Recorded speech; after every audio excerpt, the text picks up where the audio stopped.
Professora, mas a senhora acha que depois da queda do Muro de Berlim, as pessoas se perderam um pouco nessa questão dos valores? Porque antes era fácil, né? Existia uma dicotomia que era o bem e o que era o mal. O mundo ocidental, o mundo oriental, e ali a gente ia traçando o que a gente queria para a gente. Com a revolução da informação, com a queda do Muro de Berlim, a senhora acha que a sociedade em geral, no mundo dessa aldeia global, ela não perdeu um pouco o rumo na questão dos valores, não misturou muitas coisas, não está um pouco ainda, apesar de 10 anos, né, 11 anos, a gente ainda está buscando essa...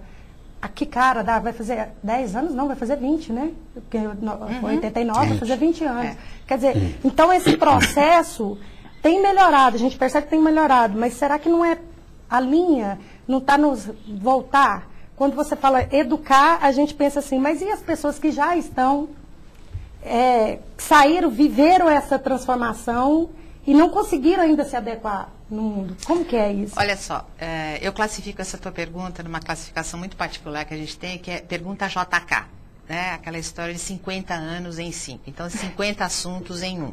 Porque, olha só, primeira coisa, o que a gente teve durante o período da Guerra Fria não era uma divisão entre o bem e o mal, era uma divisão entre o que é bom e o que é ruim. E a gente, hoje, está tendo que diferenciar o que é bom e o que é o bem. O que é o bom? Tá? Bom é aquilo que eu gosto. Tá? Então, é uma série de coisas que eu gosto e que você não gosta. Então, tem uma série de comidas, por exemplo, que eu adoro e que você não suporta. Mas se você vai à minha casa e eu te ofereço isso, se você não comer, eu vou reclamar. Que você é uma pessoa mal educada, caramba, eu fiz aquilo com tanto carinho, olha só, ofereci o que eu tenho de melhor e você detestou. Por quê? Porque você não gosta, tá? Isso é o bom. O que é o bem? O bem tem um caráter universal.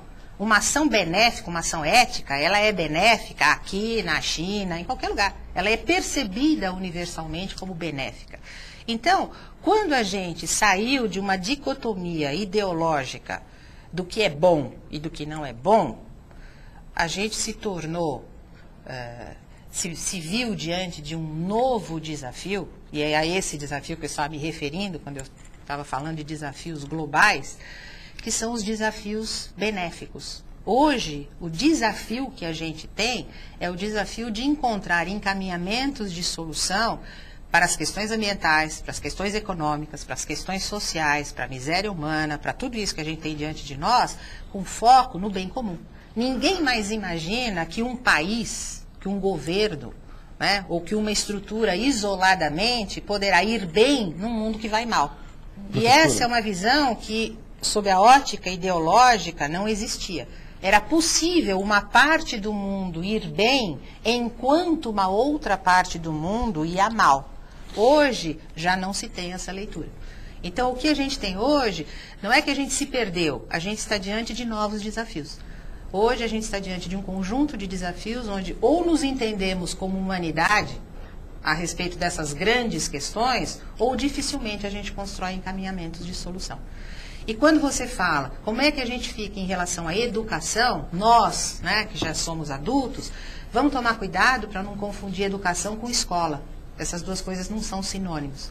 E um dos grandes equívocos da educação é vender a ideia para as pessoas que a partir do momento que ela tem um diploma, ela está pronta. Eu diria que toda instituição de ensino que faz isso tinha que oferecer junto com o diploma um certificado de garantia de felicidade e de ser um ser humano bem-sucedido.